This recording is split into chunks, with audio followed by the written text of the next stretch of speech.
अधिक भोजन करने वाला कभी प्रसन्न नहीं रह सकता। और बड़ी विचित्र ये जिह्वा है, ऊब गए भगवान।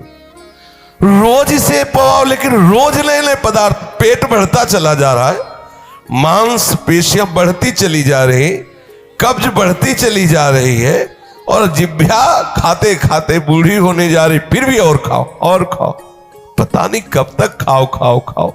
पूरे अनंत जन्म व्यतीत होते जा रहे खाते, रोज रोज विचार, नए विचार, आज ऐसा हो तो आज ऐसा हो, आज इसका चिल्ला हो तो आज उसका, मतलब पूरा बैठे बैठे अष्टयाम सेवा का चिंतन नहीं होता।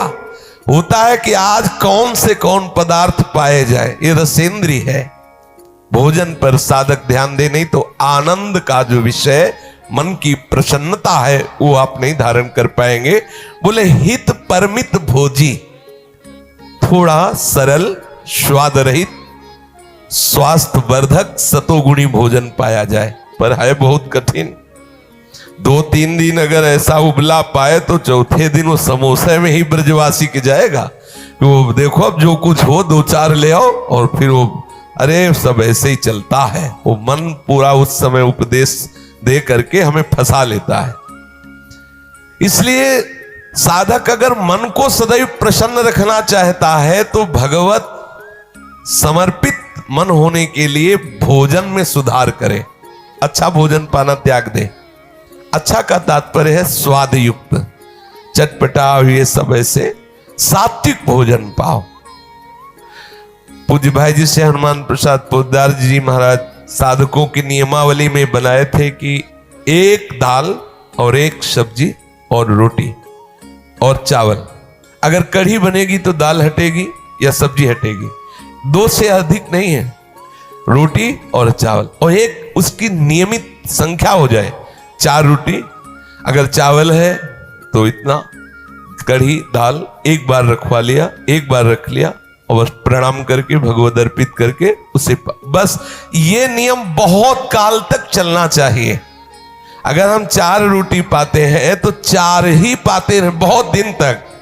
अब यहां तो देखे कि कै बच रहे हैं, बोले 2 गुलाब जामुन 2 लड्डू बच रहे, बोले रुको थोड़ा टहल लेते हैं, फिर टहल के बैठ के फिर उनको तो मन प्रसादा स्थिति को प्राप्त नहीं हो पाएंगे। थोड़ा सावधान रखिए, अपनी जिह्वा को, अपने भोजन पाने के नियम को एक सीमित रखिए। बोले हित परमित भोजी, मना प्रसादा सौमत्यम के लिए हमें चाहिए कि थोड़ा भोजन बहुत बहुत लाभदायक है। थोड़ा भोजन पक्का समझना, बहुत आनंद का अनुभव होता है। कभी कभी बहुत गुस्सा आती है इस जिह्वा पे कि पूरा जीवन बर्बाद कर देती है, कभी भजन चैन से नहीं करने देती। देखो थोड़ा भोजन पाओ, जितने से आपको भोजन का ध्यान न रहे। 2 बातों में भोजन का ध्यान, अधिक पा लिया तो पेट का ध्यान रहता है कि बहुत, अब वो कैसे पचावे, ऐसे ऐसे सब उपाय करता रहता है। और अगर एकदम आपने कम पाया तो भी ध्यान रहता है कि कितनी जल्दी शाम वाला समय आए कि भोजन, ऐसा उचित स्वाद रहित भोजन बहुत आवश्यक है भजन मार्ग में, बहुत आवश्यक। ये अधिक मीठा, चटपटा, खट्टा, ये वो सब कामोत्तेजना पैदा करता है, कब्ज बनाता है, मन को चंचल करता है, कई तरह के भयानक ऐसे दोष जो हमारी साधना में हानिकारक है। पक्का समझ लीजिए, ये अनुभूत बात कहते हैं। भोजन जितना सरस होगा भजन उतने चौपट होगा, पक्का समझ लो। सात्विक और सरल भोजन, हमने गुरुजनों को देखा है, जीवन हो गया 2 रोटी से तीसरी नहीं पाई। 10 वर्ष उनकी सेवा में रह के देखा, 2 रोटी से कभी तीसरी नहीं पाए। जीवन हो गया गुरुदेव को, जीवन हो अपने हाथ से बनाना, और कभी हमने तीसरी रोटी पाते महाराज जी को नहीं देखा। 2 रोटी सब्जी बनाया, भोग लगाया श्री जी को, और अगर तीसरी बनी है तो प्रसाद में बटेगी। आपको केवल 2 ही पाते देखा है। शाम के थोड़ा दूध ले लिया, बहुत सूक्ष्म। तो आप देखा है रात रात भर बैठे रो रहे हैं श्री जी के, कोई पद चल रहा है या तो नाम में डूबे हुए हैं। जब देखते तो हृदय जलता, कैसी रसमय स्थिति, हाय मेरा जीवन व्यर्थ जा रहा है, हम कब इस भाव को प्राप्त होंगे। ये भोजन बहुत घातक वस्तु है, बहुत घातक वस्तु है। साधक इस बात पर ध्यान दे, ये भोजन हमें मारे डाल रहा है। हमारा जीवन भगवत प्राप्ति के लिए है, और ये आज पा लिया, वो पा लिया, ये गुलाब जामुन, ये लड्डू, ये वो, बस बुद्धि में विचलता, भगवत चिंतन रहित और नाना प्रकार की वासनात्मक खेल की कामनाएं, कल्पनाएं, ये भोजन के कारण। बहुत आवश्यक है भोजन सुधारना। भोजन नींव है परमार्थ की। जैसा खाओ अन्न वैसा बने मन। तो मनः प्रसाद कैसे प्राप्त होगे, क्योंकि आपका भोजन ठीक नहीं है।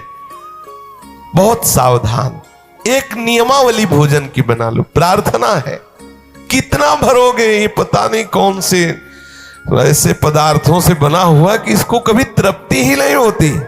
खट्टी डकारे आ रहे हैं शाम के, फिर भी वो कामना में लगा है कि आज मूली का पराठा पाया जाए, आज ये हे भगवान, ऊब गए, इस मनी राम से ऊब गए, ये रसेंद्री से ऊब गए, मरने को हो रहे, दांत खराब है, लेकिन चलो ऐसे मीस के ऐसे खाओ, ऐसे ये पाओ।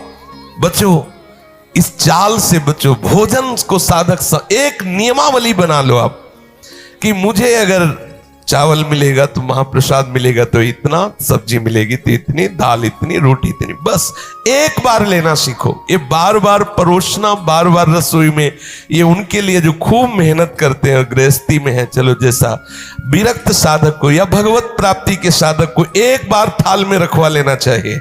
4 रोटी, 5 रोटी, सब्जी, दाल। इसके बाद राधे श्याम, आप अपना कार्य देखें, हमारा पर्याप्त हो गया, हम धीरे धीरे भगवत स्मरण करते हुए पालेंगे। एक बार पाने, हमने देखा है परमहंस महापुरुषों को, संतों को, एक बार में क्या होता है, हम अपने को संयम में रख पाते हैं। एक बार बोल दिया हमें 4 रोटी रख दो, ये रख दो, बस ठीक, चलो जाइए। या तो मधुकरी करते हैं तो अपने अनुकूल प्रसाद। एक नियम बना लो, अगर हम 4 मधुकरी पाते हैं, 5वीं नहीं पानी चाहे जितना मांगे, एक नियम बना लो, उससे आप विजय प्राप्त कर लोगे इस रसेंद्री पर।